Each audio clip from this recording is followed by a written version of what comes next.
ஒரு ராசியும் அவங்களோட காதல் வாழ்க்கை எப்படி இருக்கும், எப்படியெல்லாம் அவங்க லவ் பண்ணுவாங்க, எதை பார்த்து அட்ராக்ட் ஆவாங்க, இப்படி பல சுவாரஸ்யமான விஷயங்கள் தான் நம்ம பார்க்க போகிறோம். அந்த விதத்தில் பல ராசிகளை பற்றி பேசிட்டு வரோம்.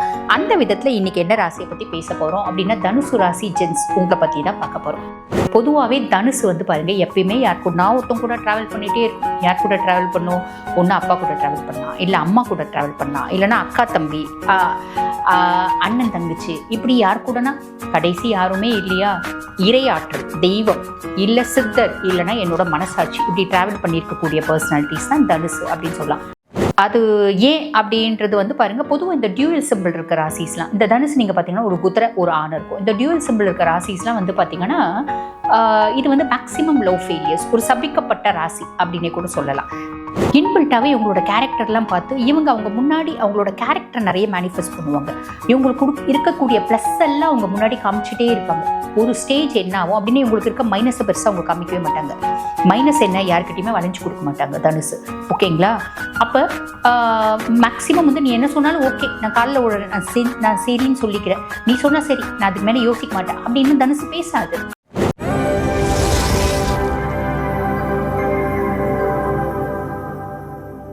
வணக்கம், நான் டாக்டர் தீபா அர்லாலன். இன்றைக்கி நம்ம என்ன டாபிக் பற்றி டிஸ்கஸ் பண்ண போகிறோம் அப்படின்னா லவ் ஆஸ்ட்ரோ தாங்க பேசிகிட்டு வரோம். அது என்னங்க லவ் ஆஸ்ட்ரோ அப்படின்னா, பேர்லேயே இருக்குங்களேங்க, ஒரு ராசியும் அவங்களோட காதல் வாழ்க்கை எப்படி இருக்கும், எப்படியெல்லாம் அவங்க லவ் பண்ணுவாங்க, எதை பார்த்து அட்ராக்ட் ஆவாங்க, இப்படி பல சுவாரஸ்யமான விஷயங்கள் தான் நம்ம பார்க்க போகிறோம். அந்த விதத்தில் பல ராசிகளை பற்றி பேசிட்டு வரோம்.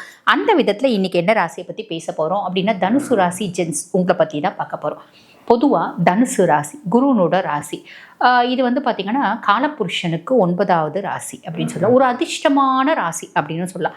பொதுவாகவே தனுசு வந்து பாருங்கள், எப்பயுமே யார் கூட ஒருத்தவங்க கூட ட்ராவல் பண்ணிகிட்டே இருக்கும். யார் கூட ட்ராவல் பண்ணும்? ஒன்று அப்பா கூட ட்ராவல் பண்ணலாம், இல்லை அம்மா கூட ட்ராவல் பண்ணலாம், இல்லைன்னா அக்கா தம்பி, அண்ணன் தங்கச்சி, இப்படி யார் கூடனா கடைசி யாருமே இல்லையா, இறையாற்றல், தெய்வம், இல்லை சித்தர், இல்லைன்னா என்னோட மனசாட்சி, இப்படி ட்ராவல் பண்ணியிருக்கக்கூடிய பர்சனாலிட்டிஸ் தான் தனுசு அப்படின்னு சொல்லலாம். இப்படிப்பட்ட பர்சனாலிட்டி, இப்படி இறையாற்றல், இப்படி யார் கூடயோ ட்ராவல் பண்ணுறவங்க லவ் பண்ணுவாங்களாம்மா அப்படின்னு சாலிடாக லவ் பண்ணுவாங்க.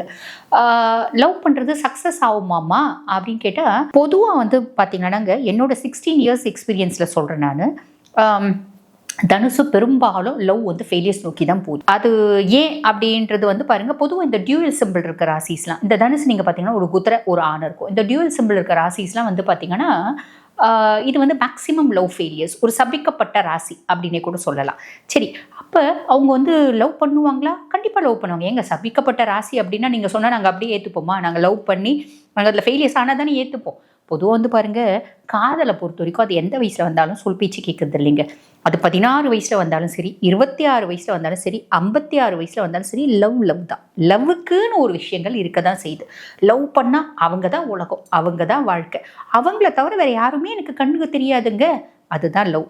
இது நான் தனுசாச்சுங்க, நான் குருனோட ராசியாச்சுங்க. குருனோட ராசியாகவே இருந்தால் கூட அந்த லவ் அப்படின்றது நம்ம கண்ணுக்கு வந்து பார்த்திங்கன்னா ஒரு பெரிய கடிவாளத்தை போட்ட மாதிரி, கண்ணுக்கு ஒரு மறைப்பு போட்ட மாதிரி, புரியுதுங்களா? எதுவுமே தெரியாது, அவங்க மட்டும்தான் தெரியுவாங்க. சிரித்தாலும் பேசினாலும், யார் சிரித்தாலும் எனக்கு அவங்க சிரிப்பு ஞாபகம் வரும், யார் பேசினாலும் அவங்க பேச்சு ஞாபகம் வரும், யாரை பார்த்தாலும் அவங்க முகம் ஞாபகம் வரும். இது தானங்க லவ். சரி, அப்படிப்பட்ட ஒரு லவ் தனுசுக்கும் உண்டா? சாலிடாக உண்டு. நல்லா லவ் பண்ணுவாங்க.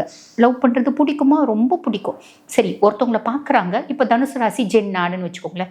எனக்கு ஒரு பொண்ணை பார்த்தா எப்படி பிடிக்கும், எந்த ஆஸ்பெக்டில் அந்த பொண்ணை வந்து பார்த்திங்கன்னா எனக்கு பிடிக்கும் அப்படின்னா, ஒரு பொண்ணு பார்க்குறேன், அந்த பொண்ணு வந்து பார்த்திங்கன்னா ஆர்ப்பாட்டம் இல்லாத அழகாக இருக்கணும். அழகில் என்னங்க ஆர்ப்பாட்டமான அழகு அப்படின்னு இருக்குங்க. ஒரு சில ராசியெலாம் இருக்குது, அழகாக இருக்கும், செம்மையாக அலப்பறையாக இருக்கும், செம்மையாக வந்து பார்த்திங்கன்னா ஹைஃபையாக வந்து உட்காரும். அந்த மாதிரி ராசிகள் இருக்குது இல்லைங்களா? அந்த மாதிரி இல்லாமல் அமைதியாக இருக்கும், ஆனால் அழகாக இருக்கும். ஒரு அமைதியான அழகு, இது வந்து தனுசுக்கு பிடிக்கும். ஒரு அமைதியான அழகு, குருனாலே ஒரு அமைதியான அழகு தான் பிடிக்கும். எதுலேயுமே வந்து ஆர்ப்பாட்டம் இருக்கக்கூடாது, அதுதான் குருக்கு பிடிக்கும். அப்போ தனுசு ராசி பர்சனாலிட்டிஸ், குருனோட ஆதிக்கம், ராசி அதிபன் குரு தானே. அப்போ இவங்களுக்கு அழகு பிடிக்கும், ஆனால் அந்த அழகு ரொம்ப ஆர்ப்பாட்டமாக இருக்கக்கூடாது. சிம்பிளாக இருக்கணும், ஹம்பிளாக இருக்கணும், ப்ளசண்ட்டாக இருக்கணும், சைலண்ட்டாக இருக்கணும், கெத்தாக இருக்கணும். இப்படி நிறைய விஷயம் நம்ம சொல்லிகிட்டே போகலாம். அப்போ அந்த பொண்ணை பார்க்கும்போது எதை பார்த்து நான் வந்து பழகுவேன்? ரொம்ப அழகாக இருந்தால் பார்த்து பழகிடுவேன் நான் கிடையாது. ரொம்ப புத்திசாலியாக இருந்தால் பார்த்து பழகிவிடுவேன் நான் கிடையாது. ரொம்ப வந்து பாருங்கள் வசதியாக இருந்தால் பார்த்து பழகிவிடுவேன் நான் கிடையாது. ரொம்ப படிச்சு இருந்தால் பார்த்து பழகிவிடுவேன் நான் கிடையாது. ஒரு கௌரவமான குடும்ப பொண்ணாக இருந்தால் பார்த்து பழகிவிடுவேன் நான் கிடையாது. அப்போ என்னத்தை தான் பார்த்து நான் லவ் பண்ணி தொலைவேன் அப்படின்னு கேட்குறீங்க. எனக்கு புரியுது. அதுதான் நான் முதல்ல சொன்ன மாதிரி ஒரு பொண்ணு பார்க்குறேன். பொண்ணு அழகாக இருக்குது, அமைதியாக இருக்குது, நல்லா படிச்சிருக்கு, நல்ல புத்திசாலியாக இருக்குது, ஒரு கௌரவமான குடும்பத்து பொண்ணாக இருக்குது, நேர்த்தியான உடை அப்படின்றது இருக்குது, நேர்த்தியான உடை அணிஞ்சிருக்கு, பேசுறதுல டீசன்சி இருக்குது, பயங்கரமாக கச்ச கச்ச கச்ச கச்சன்னு பேசல, கரெக்டாக பேசுது, 4 வார்த்தை பேசினா கூட ரொம்ப தெளிவாக பேசுது, நிறைய சிரிக்க மாட்டேங்குது, நிறைய பார்த்திங்கன்னா யார் கூடயும் மிங்கிள் ஆக மாட்டேங்குது, எல்லாமே அளவாக இருக்குது, அறிவு, ஆற்றல், புத்திசாலித்தனம், அளப்பறை எல்லாமே அளவாக இருக்குது அப்படின்னு எனக்கு பிடிக்கும். இதுதான் தனுசு. இந்த மாதிரி ஒரு பொண்ணுக்கு நாங்கள் எங்கே போட்டோம் அப்படின்னா இல்லைங்க, பொதுவாக தனுசுக்கு இந்த மாதிரி பர்சனாலிட்டிஸ் தான் பிடிக்கும். புரியுதுங்களா? அப்போ தனுசுக்கு ரிஷபம் பிடிக்கவே பிடிக்காதா? ஏன் பிடிக்காது? ரிஷபம் அழகு இல்லையா? இல்லைங்க, அளப்பறையான அழகு இல்லை. எல்லா ரிஷபமும் அப்படி கிடையாதுங்க. ரிஷபம் அப்படின்னாலே அவங்க ப்ளசண்ட்டாக இருப்பாங்க, நிறைய ரிஷபம் அமைதியாக கூட இருப்பாங்க இல்லைங்களா? ஸோ இவங்களுக்கு அப்போ ஓகே, அப்போ ரிஷபத்தை லவ் பண்ணுவாங்களா? பண்ணலாமே. வேறு யாரை லவ் பண்ணலாம்? எல்லா ராசியும் லவ் பண்ணலாம். ஆனால் ரிஷபத்தை லவ் பண்ணால் ஒத்து வராது, மிதுனத்தை லவ் பண்ணால் ஒத்து வராது, மிதுனம்னோட அதீத புத்திசாலித்தனம் இவங்களுக்கு ஒத்து வராது, ரிஷபத்தினோட அளப்பறையான அழகு இவங்களுக்கு ஒத்து வராது. புரியுதுங்களா? ரொம்ப சிம்பிளாக உங்களுக்கு நான் புரிய வச்சேன்.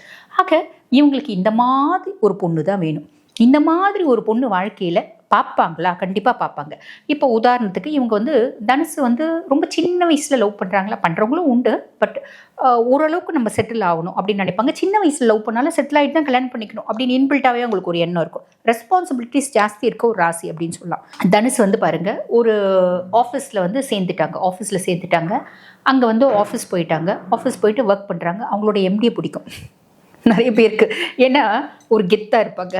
நிறைய பேருக்கு பாருங்கள், அவங்களோட அந்த ஆஃபீஸ்னோட ஓனர் எம்டி அம்மா அவங்கள பிடிக்கும். கல்யாணம் ஆகாத பொண்ணாக இருக்கும், இவங்களோட அவங்க சின்னவங்களா இருப்பாங்க, இல்லை இவங்களோட 1-2 வயசு பெரியவங்களா கூட இருப்பாங்க. அதை பற்றி கவலை இல்லை. நான் எதிர்பார்த்த மாதிரி அந்த பொண்ணு இருக்குது, அந்த லேடி இருக்காங்க. அவங்க நிறைய பேருக்கு அவங்களோட கெத்து பிடிக்கும், அவங்களோட ஆட்டிடியூட் பிடிக்கும், அவங்களோட பிஹேவியர் பிடிக்கும், அவங்களோட ஸ்பீச் பிடிக்கும், அவங்களோட டிக்டட்டோரியல் கேரக்டர் பிடிக்கும், அவங்க வேலை வாங்குற விதம் பிடிக்கும், அவங்களோட ஆளுமை பிடிக்கும். இப்படி எல்லாம் நிறைய பேருக்கு பாருங்கள், அவங்களோட ஹையர் போஸ்ட்டில் இருக்கவங்கள பிடிக்கும், அவங்களுக்கு ஈக்குவல் போஸ்ட்டில் இருக்கவங்கள பிடிக்கும். அதே மாதிரி அவங்களோட எம்டியை பிடிக்கும், அவங்க பார்ட்னர்ஸில் ஒரு பார்ட்னரை பிடிக்கும். இந்த மாதிரி அவங்க செலெக்ஷனே கொஞ்சம் ஹைஃபையாக தான் இருக்கும் அப்படின்னு சொல்லலாம். சரி, அவங்கள பிடிச்சிச்சு, இவங்க என்ன பண்ணுவாங்க? டைரெக்டாக போய் சொல்லுவாங்களா? கிடையாது. என்ன பண்ணுவாங்க அப்படின்னா, அவங்க முன்னாடி அவங்கள விட இவங்க திறமைசாலி அப்படின்றத காமிப்பாங்க. உண்மையாகவே தனுசு ரொம்ப திறமைசாலியாக தான் இருக்கும், அதில் எந்த விதமான சந்தேகமும் இல்லை. அவங்க ஒரு வேலை செய்கிறாங்க அப்படின்னா அந்த வேலையை பற்றின இன்பில்ட் ஒரு deep knowledge, in depth of knowledge இவங்களுக்கு இருக்கும். அப்போ ஒரு மேலோட்டமான அறிவு அப்படின்றது தனுசு கிடையாது, ஒரு ஆழ்ந்த அறிவு, எதையும் அலசி ஆராயக்கூடிய தன்மை. எதை நம்ம தெரிஞ்சுக்கினாலும் அதில் பாருங்கள், நமக்கு தெரிஞ்ச அளவுக்கு மற்றவங்களுக்கு தெரியக்கூடாது. I know better then you அப்படின்றத நான் சொல்லணும். யார்கிட்டையும் பார்த்திங்கன்னா பணிஞ்சு பேசுறது, தலை தாழ்ந்து போகிறது, அதெல்லாம் கிடையாது. மிடுக்கான தன்மை. அதே மாதிரி பார்த்திங்கன்னா ஒரு சுப்பீரியாரிட்டி காம்ப்ளெக்ஸ் அப்படின்றது ஒரு லைட்டாக தலை தூக்கம் அப்படின்னு இருக்கலாம், தலை தூக்கம் அப்படின்னு சொல்லலாம். அதே மாதிரி பார்த்திங்கன்னா எது பேசினாலும் ப்ரெசைஸ் டு த பாயிண்ட், பக்காவாக பேசுவாங்க அப்படின்னு சொல்லலாம். ஒரு அத்தாரிட்டேட்டிவான பேச்சு, ஒரு கமாண்டிங்கான பேச்சு, ஒரு வில் போன்ற வார்த்தையெல்லாம் வளைச்சி சுழிச்சு நெளிச்சு கச்சா மூச்சான்னு இப்படி சுற்றி மூக்க தொட்டுறதுலாம் கிடையாது. டைரெக்டாக சொல்கிறேன், ஆனால் பெரிய லெவலில் உன்னை ஹர்ட் பண்ண மாட்டேன், ஆனால் அட் த சேம் டைம் ரொம்ப ஸ்ட்ராங்காக சொல்லுவேன், நச்சுன்னு நங்கூரம் போட்ட மாதிரி பேசுவேன். இதுதான் தனுசு. அப்போ இன்பில்ட்டாகவே இவங்களோட கேரக்டர்லாம் பார்த்து அவங்க முன்னாடி அவங்களோட கேரக்டரை நிறைய மேனிஃபெஸ்ட் பண்ணுவாங்க. இவங்களுக்கு இருக்கக்கூடிய ப்ளஸ் எல்லாம் அவங்க முன்னாடி காமிச்சிட்டே இருப்பாங்க. ஒரு ஸ்டேஜ் என்ன ஆகும் அப்படின்னு இவங்களுக்கு இருக்க மைனஸை பெருசாக அவங்க காமிக்கவே மாட்டாங்க. மைனஸ் என்ன யார்கிட்டையுமே வளைஞ்சு கொடுக்க மாட்டாங்க தனுசு. ஓகேங்களா?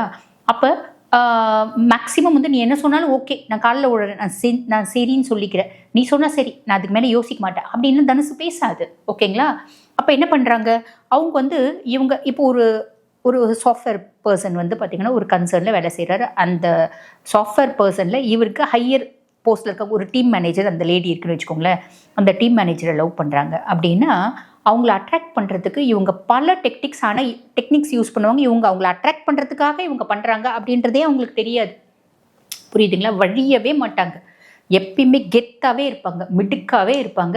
அட் த சேம் டைம் இவங்களோட நிறைய ப்ளஸ் அவங்க முன்னாடி காமிச்சு ஒரு ஸ்டேஜில் அவங்க இவங்களோட பெரிய அட்மைரராக மாறிடுவாங்க.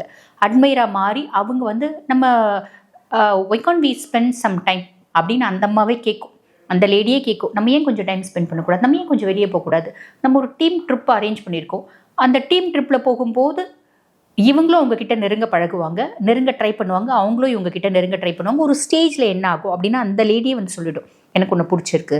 அப்படி சொல்லலை, அவங்க மனசில் நல்லா இவங்களை பிடிச்சிருக்கு அப்படின்னு இவங்க சொல்லுவாங்க, எனக்கு உங்களை பிடிக்கும் அப்படின்னா அவங்க சொல்லிவிடுவாங்க, ஆமாம் எனக்கும் உங்களை பிடிக்கும் அப்படின்னு. அந்த பிடிக்கும்ன்றது வந்து பார்த்திங்கன்னா இந்த நட்பாக பழகி, அந்த நட்புக்கும் காதலுக்கும் ஓரிழை தான் பாக்கி. அந்த ஓரிழை கட்டாயி நட்பு காதலாக மலரும்.